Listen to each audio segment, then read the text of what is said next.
Hello and welcome dear students on my YouTube channel. Today I am going to discuss chapter 2 of class 6. In the first part of this chapter I have discussed about vitamins and different nutrients, and today I am going to discuss about minerals, the use of water, etc. in our body. So let us start with minerals. What are minerals? The important minerals needed by our body are sodium, potassium, magnesium, etcetera. हमारे शरीर के द्वारा अनेक प्रकार के minerals require होते हैं, इनकी ज़रूरत होती है हमारे शरीर में, बहुत ही कम मात्रा में इनकी ज़रूरत होती है एंड मेंटेनेंस ऑफ बॉडी के लिए sodium, potassium, magnesium, calcium, iron, manganese, copper, chloride, iodine, phosphorus, sulphur etcetera. इन सारे मिनरल्स की आवश्यकता हमारे शरीर में बहुत ही कम मात्रा में होती है. इनकी आवश्यकता होती है हमारे प्रॉपर ग्रोथ, क्या उसका प्रभाव है और क्या उसका वर्क है के लिए. अब हम कुछ मिनरल्स, उसके सोर्सेस यानी वो मिनरल्स हमें कहाँ कहाँ से मिलते हैं और उसका फंक्शन यानी उसकी क्या क्रिया है हमारे शरीर पे, उसका क्या असर होता है, वो हमको अब जानना है. तो सबसे पहला है कैल्शियम. कैल्शियम हमें दूध और दूध से बनी चीज़ों से मिलता है.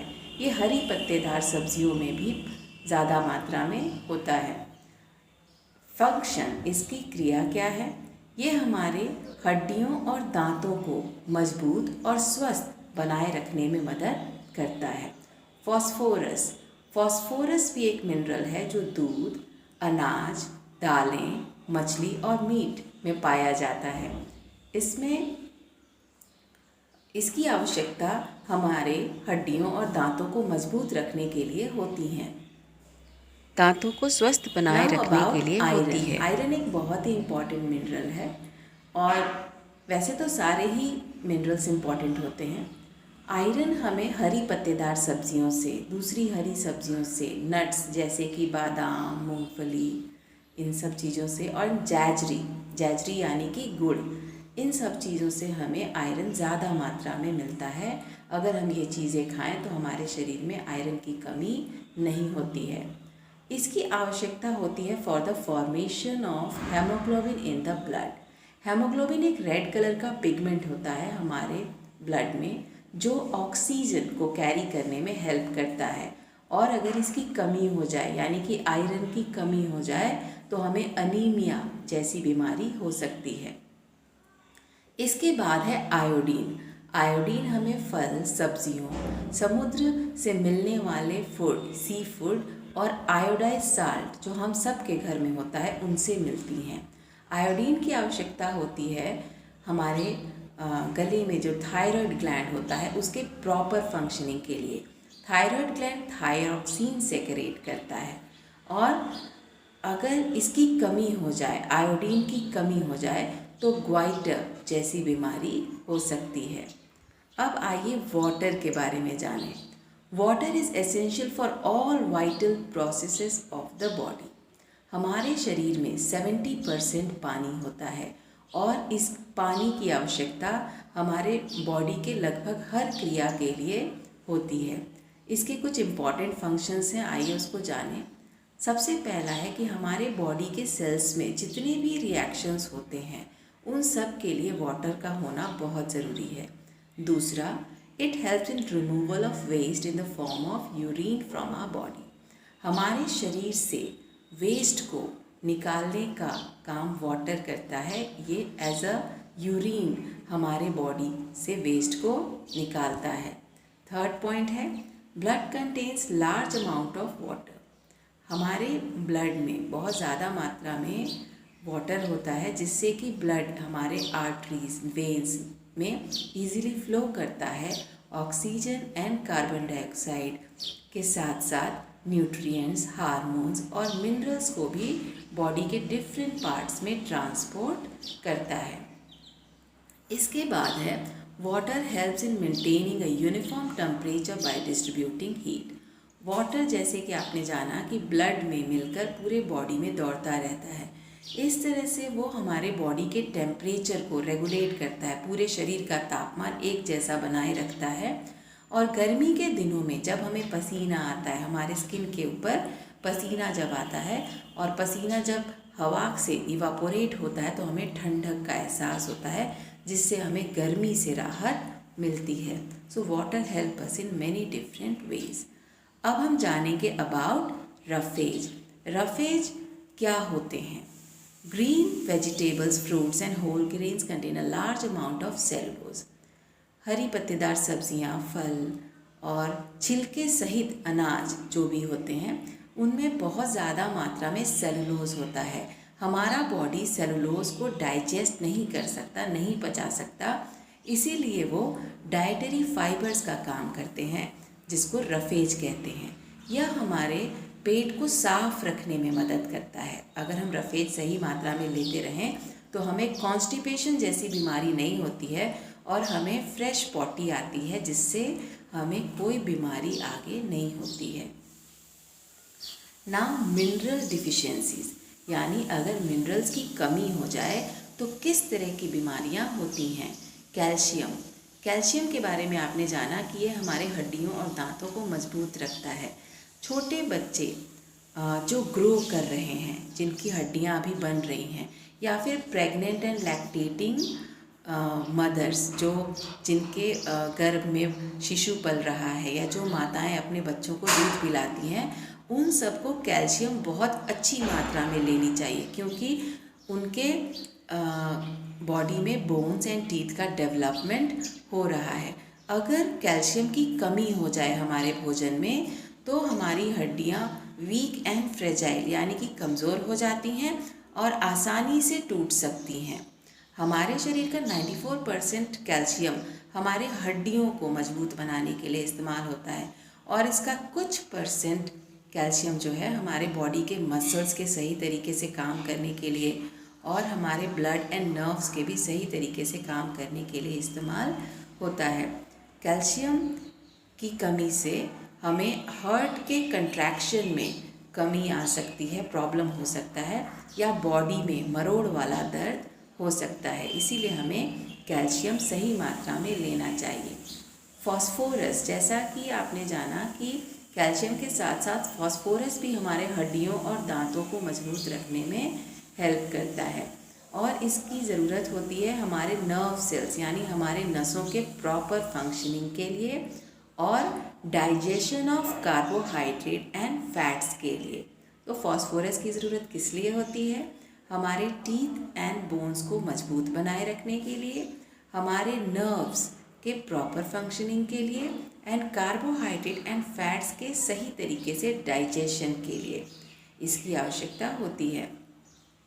अगर इसकी कमी हो जाए तो वेट लॉस होता है, ग्रोथ आपका धीरे धीरे होने लगता है, और जनरल वीकनेस, एक साधारण सी कमज़ोरी रहने लगती है। इसके बाद है आयरन। आयरन की आवश्यकता होती है हेमोग्लोबिन के फॉर्मेशन में। हेमोग्लोबिन हमारे रेड ब्लड सेल्स में होता है जो ऑक्सीजन को ट्रांसपोर्ट करता है। अगर किसी को अनीमिया हो जाए, आयरन की कमी से अनीमिया जैसी बीमारी होती है, अगर किसी को अनीमिया हो जाए तो उसका शरीर पीला पड़ जाता है और उसे बहुत कमज़ोरी रहने लगती है। इसके साथ साथ उसकी भूख कम हो जाती है और नाखून सफ़ेद से पड़ जाते हैं। कुछ लोगों का तो हाथ और पैर में स्वेलिंग रहने लगती है, सूजन भी रहने लगती है। इसीलिए हमें आयरन रिच फूड लेते रहना चाहिए एवरी डे। इसके बाद है आयोडीन डिफिशियंसी। आयोडीन की कमी से ग्वाइटर जैसी बीमारी होती है। इस बीमारी में गले के पोर्शन में सूजन आ जाता है। Thyroid gland thyroxine hormone secret करता है। अगर ये सही तरीके से काम ना करे तो थायरॉक्सिन का प्रोडक्शन सही तरीके से नहीं होता है और गले में सूजन आकर ग्वाइटर जैसी बीमारी हो जाती है।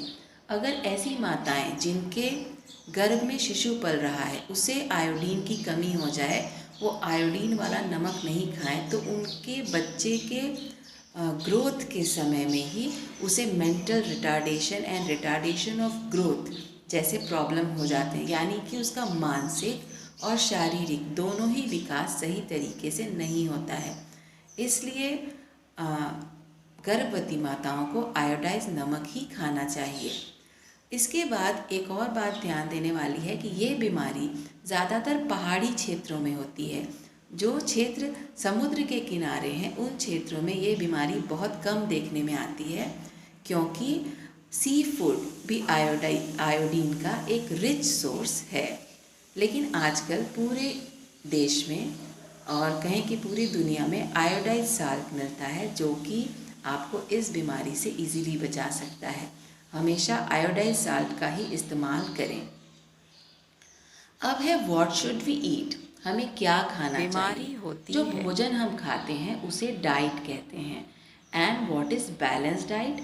ए diet which contains all the nutrients in appropriate amount is called a balance diet. लेकिन सबका बैलेंस डाइट एक जैसा नहीं होता। सबके बैलेंस डाइट उसके बॉडी, उसके एज और उसके वर्किंग स्टाइल के कारण अलग अलग होता है। एक 6 महीने तक के छोटे शिशु का बैलेंस डाइट केवल उसकी माँ का दूध होता है, क्योंकि वो ऊपर का कुछ भी नहीं खाता, वो उसके प्रॉपर ग्रोथ के लिए इनफ है। उससे बच्चा जब बढ़ने लगता है तो वो दाल का पानी, चावल का पानी या मसले हुए फल, इस तरह की चीज़ों को खाता है उसके डाइट को कंप्लीट करने के लिए। आपके जैसे बच्चों को दूध, अंडा, protein diet, carbohydrate, vitamins, minerals यानी कि फल और सब्जियां खूब अच्छी मात्रा में लेनी चाहिए, क्योंकि आप ग्रो कर रहे हैं। और ऐसे लोग जो बहुत ज़्यादा मेहनत मजदूरी करते हैं, लेबर टाइप के लोग, उन्हें कार्बोहाइड्रेट बहुत ज़्यादा मात्रा में लेना होता है, क्योंकि उन्हें बहुत ज़्यादा एनर्जी की रिक्वायरमेंट होती है। इस तरह से कहें तो सबका बैलेंस डाइट अलग अलग होता है। बूढ़े लोग जिनका कि बॉडी का एक्टिविटी कम हो जाता है, कम काम कर पाते हैं, उन्हें कम प्रोटीन, कार्बोहाइड्रेट और फैट्स की ज़रूरत होती है, क्योंकि अब उनकी एनर्जी रिक्वायरमेंट्स कम हो जाती हैं। अब एक और बात ध्यान देने लायक है कि बैलेंस डाइट एक साधारण वेजिटेरियन या नॉन वेजिटेरियन खाना भी हो सकता है। हमें बहुत ज़्यादा जंक फूड नहीं खाना चाहिए, क्योंकि बहुत ज़्यादा फ्राइड फूड अगर हम खाते हैं तो उसका न्यूट्रिटिव वैल्यू कम हो जाता है, लूज़ हो जाता है बहुत ज़्यादा फ्राई करने से। और बहुत ज़्यादा ऑयली एंड स्पाइसी फूड भी हमारे बॉडी के लिए अच्छे नहीं होते हैं, इसीलिए हमें तली भुनी चीज़ें कम खानी चाहिए। Factors responsible for poor health. Poor health के लिए कौन कौन से फैक्टर्स रिस्पॉन्सिबल होते हैं? सबसे पहला है मैल न्यूट्रिशन। मैल न्यूट्रिशन यानी कि आपके फूड में किसी न्यूट्रिएंट की कमी हो जाए, उसको मैल न्यूट्रिशन कहते हैं। गरीब फैमिलियों में जहाँ लोग 2 जून रोटी नहीं जुटा पाते हैं दिन भर काम करके भी, वैसे परिवार में लोग केवल स्टार्ची फूड, केवल चावल या केवल रोटी, इस तरह की चीज़ें खाते हैं, जिससे उनके शरीर की सारी ज़रूरतें नहीं पूरी हो पाती। और ऐसे में प्रोटीन एनर्जी मैल न्यूट्रिशन या प्रोटीन कैलोरी मैल न्यूट्रिशन जैसी बीमारी हो जाती है। छोटे बच्चे, 3 साल तक के छोटे बच्चों में, जैसा कि आप फिगर में देख रहे हैं लेफ्ट साइड क्वाशियोर, इस तरह के बच्चों में अगर प्रोटीन कैलोरी मैल न्यूट्रिशन हो जाए, यानी अगर वो सही मात्रा में दूध नहीं पी रहे हैं, तो उस कंडीशन में उनका पेट फूल जाता है, स्वेलिंग हो जाती है, उनका फेस और हाथ पैर भी सही तरीके से ग्रो नहीं करता है, उनके ग्रोथ सही तरीके से नहीं हो पाते हैं, सूजन रहने लगता है, उनके बालों का रंग एकदम डिस्कलर टाइप का, भद्दा, सूखा, रूखा सा लगता है, और उन बच्चों को डायरिया भी बहुत होता है, पतले दस्त होते रहते हैं।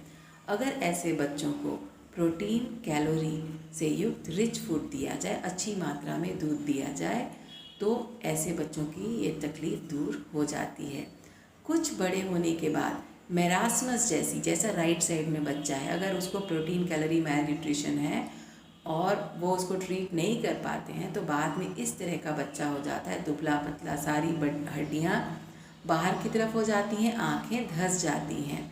ये सारी कमी, अगर वो बच्चा प्रोटीन रिच फूड खाए, अगर कहें कि चना और गुड़ भी खाए रेगुलर, तो उसकी ये कमज़ोरी दूर हो जाती है।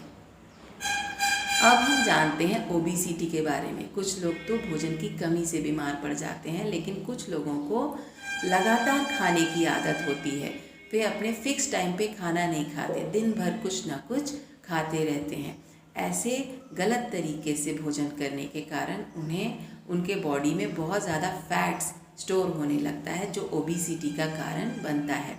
हमारे शरीर का वेट और हाइट का एक प्रपोर्शन होता है, इसको हमें बनाए रखना चाहिए। हाइट के अनुसार ही किसी का वेट होना चाहिए। अगर उससे ज़्यादा है तो वो ओबेसिटी के कैटेगरी में आ जाता है। एक पर्सन जब ओबीस हो जाता है तो उसे अनेक प्रकार की बीमारियां होती रहती हैं। दिन भर खाते रहना, एक्सरसाइज या कोई वर्क नहीं करना ओबेसिटी का एक बड़ा कारण है। तो आप सभी अपने हेल्थ के लिए हमेशा ध्यान दीजिए, प्रॉपर एक्सरसाइज कीजिए और सही तरीके से बैलेंस डाइट लेते रहिए। This was all about the chapter. I hope you all understand.